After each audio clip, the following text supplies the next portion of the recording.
Bonjour, alors aujourd'hui je vais vous présenter un plénum terminal pour conduit semi-rigide, diamètre 75. Donc vous avez deux piquages en 75 et un piquage en 125. Donc ce plénum généralement est utilisé pour avoir des grands débits en tube diamètre 75. Donc vous le savez, en général un tube diamètre 75, on va considérer qu'on peut passer entre 30 et 50 mètres cubes heure de débit.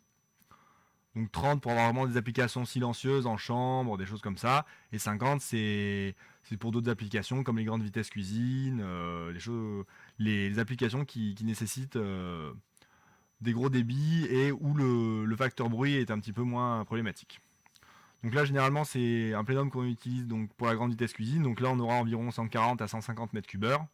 Donc ça va parce que c'est un débit ponctuel, mais c'est vrai qu'on est un petit peu à la limite donc des possibilités de 2 tubes en 75. Si vous voulez vraiment être tranquille, il y a des plénums 4 piquages qui existent. Voilà. Donc je vais vous présenter le piquage et ses différentes possibilités d'installation. Et ensuite, je vous montrerai une bouche qui s'adapte dessus pour avoir un exemple de pose. Donc la notice se trouve à l'intérieur. Quand vous recevez votre plénum, il se présente comme ça. Donc la première chose, vous munissez de la notice qui est à l'intérieur. Donc on remarque que c'est une notice qui est commune à plusieurs plénums. Donc nous, celui qui nous intéresse, voilà, il faut l'ouvrir. Celui qui nous intéresse, donc c'est celui-ci. Donc on voit qu'il a deux piquages en diamètre 75, un piquage en diamètre 125. Voilà. Donc vous avez ensuite sur votre gauche les différentes possibilités de pose. Donc là c'est pour les dalles pleines, donc ça ne nous concerne pas vraiment. On pourrait l'utiliser, mais c'est marqué que non, mais c'est juste par rapport à la longueur qu'il faudrait le recouper précisément. Voilà, c'était l'anecdote. Donc vous avez les différentes, donc V1, V2, ça dépend l'endroit où vous allez le fixer, donc la position des pattes. Vous pouvez le fixer en mur, dans des cloisons, des faux plafonds. Voilà, il n'y a pas vraiment de limite d'utilisation. Là, c'est des exemples pour vous montrer un petit peu les possibilités d'utilisation des pattes, de maintien. Maintenant, rien n'empêche de le poser du moment qu'il est bien fixé. Toutes les possibilités s'offrent à vous. Donc là, vous avez un petit rappel des différentes positions de bouche conseillées, donc pas trop près des angles de plafond. Bon, les bouches en partie basse sont barrées là, mais dans certains cas particuliers, on pourrait quand même l'utiliser dans ce cas-là. C'est pas une limitation du plénum, c'est plus pour la circulation de l'air. Voilà. Donc, par exemple, on va prendre l'exemple 2. Je ne vais pas tous passer en revue. Donc ça, c'est la posante dalle pleine. La posante dalle pleine qui ne nous concerne pas vraiment. Voilà. Donc l'exemple 2, le plus classique, c'est si on voulait, bon, c'est même pas le plus classique, je dis le plus classique, mais bon, c'est si on pose donc par le dessus. Donc ça serait plutôt pour des plafonds, pas forcément en placo, parce que pour visser dans du placo, c'est pas idéal. Ça c'est plus pour des plafonds en bois, un peu épais, des choses comme ça. Donc ça, vous venez par le dessus, vous posez votre plénum après avoir fait votre plafond. Donc là, vous voyez, c'est toujours un petit peu le même principe. On fixe les pattes, ensuite on fait une réservation, etc. Donc ça, je vous le montrerai directement sur le plénum. De toute façon, tous les cas se recoupent un peu. C'est comment fixer les pattes sur le plénum, les orienter. Voilà. Donc là, ça c'est plus, on va dire, un cas commun.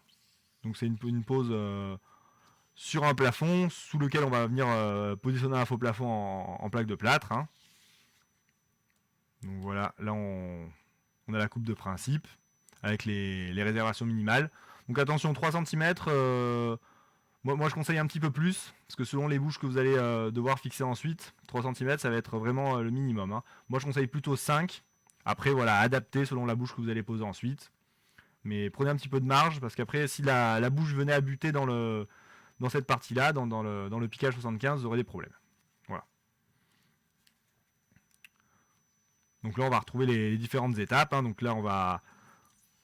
Voilà, donc là les pattes sont fixées provisoirement sur le plénum, donc on les dévisse. Ensuite on vient les refixer donc avec les vis fournies au fond, vous avez encore 2 vis supplémentaires. Et ensuite après vous allez forcément voilà, poser des chevilles si besoin, si c'est du béton, le visser, venir insérer donc votre tube avec un joint, remettre en place la pâte métallique. Voilà. Donc la même chose pour une pose murale. Bon. et ensuite vous arasez. Voilà.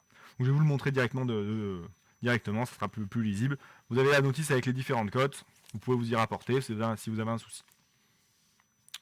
Donc les vis, ne pas les perdre, elles se trouvent au fond.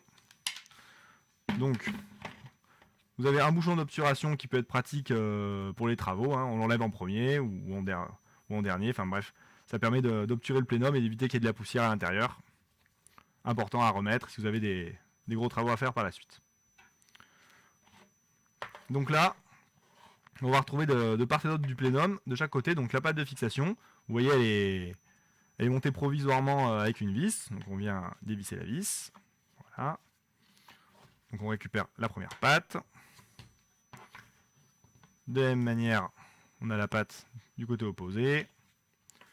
Hop, voilà.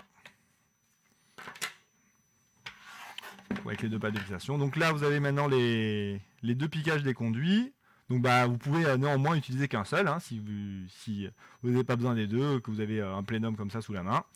Vous pouvez en utiliser un seul. Donc là, on va utiliser, dans notre utilisation, on va faire qu'un seul tube pour l'exemple. Donc vous retirez votre partie métallique, le bouchon. Voilà. Donc là maintenant, on va venir reposer la pâte dans le logement. Donc là, la pâte, vous l'orientez un petit peu comme vous voulez. Donc il faut dévisser la vis complètement. Voilà.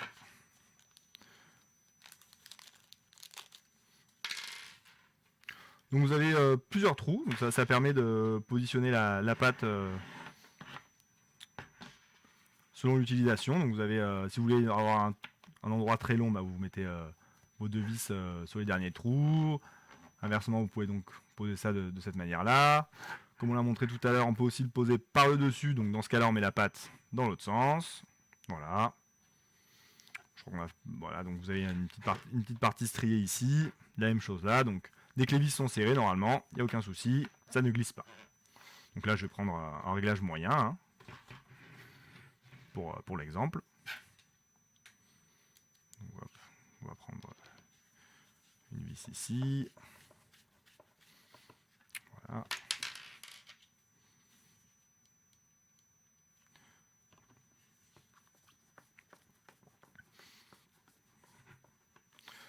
Donc la même chose de l'autre côté. Donc j'ai pris ces deux-là.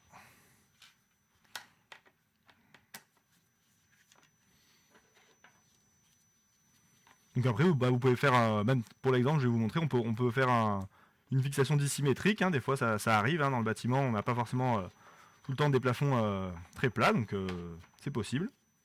Ça permet de compenser des irrégularités de niveau, donc c'est possible, je vais vous le montrer. Voilà, donc vous vissez vos deux vis. Voilà. Voilà. Donc là, vous voyez, vous pouvez avoir les deux pattes à des niveaux décalés. C'est possible, ça pose pas de problème. Donc là, vous fixez ça au plafond solidement, hein, parce que quand vous allez retirer ou poser votre bouche avec les joints ou les griffes, ça va quand même pas mal forcer. Donc si le plénum tombait dans le faux plafond, vous ne pourriez plus remettre votre bouche. Voilà. Donc une fois que vous avez fixé cette partie au plafond, on va venir insérer donc le tube. On va venir insérer le tube à l'aide d'un joint. Donc le tube semi-rigide, le joint.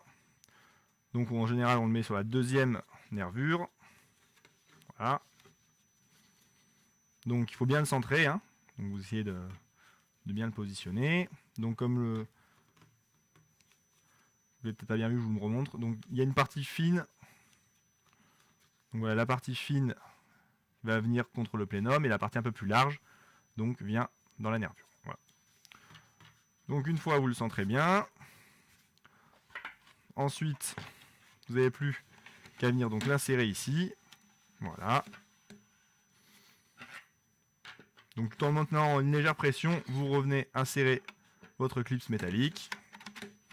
Voilà. Donc il y a plusieurs possibilités, vous pouvez l'insérer dans ce sens-là, dans l'autre sens, même sur le côté, hein, on peut le faire par le côté aussi. C'est pas un problème. Selon l'accès qu'on a, hein, sur chantier, bon, on fait comme on peut. Voilà. Donc une fois que ceci est fixé, donc, on imagine que le plénum est au plafond. Hein. Ici, on va venir recouper, donc comme on l'a dit, à la bonne longueur. Attention de ne pas aller trop loin. Donc calculer la hauteur de son faux plafond en conséquence. Si on allait trop loin, comme je vous ai expliqué, on aurait des problèmes de clipsage de bouche, donc bien y penser. Une fois que ça s'est fixé, donc vous n'avez plus qu'à vous munir d'une bouche. Donc là, on a pris une Borea, pour l'exemple. Donc une bouche à joint. Donc bouche à joint ou à griffe, obligatoire là-dedans. Donc là, vous avez un joint, tout simplement. Vous insérez votre bouche, voilà. Et là, on voit que ça tient bien, il n'y a aucun souci. Donc une dernière chose, donc comme je vous le remontre, avant donc, une fois que vous avez posé votre plénum, vous êtes en train de faire votre placo, vous pouvez poser ce bouchon donc à la hauteur souhaitée, vous pouvez le descendre plus loin si vous voulez. Donc comme ça, pendant les travaux, vous n'envoyez pas de poussière dans votre réseau. C'est toujours intéressant, quand même le but d'avoir un réseau comme ça, en général, c'est d'avoir un réseau très propre, sans poussière, donc si on peut éviter de le remplir de poussière en utilisation, c'est toujours mieux. Alors autre chose, si d'aventure on n'arrivait pas à positionner les languettes métalliques, parce qu'on n'avait pas accès ou des choses comme ça, voilà, on peut utiliser du scotch avec butyl, qui fait très bien une très bonne fixation mécanique et une bonne étanchéité. Voilà. Je crois qu'on a à peu près fait le tour.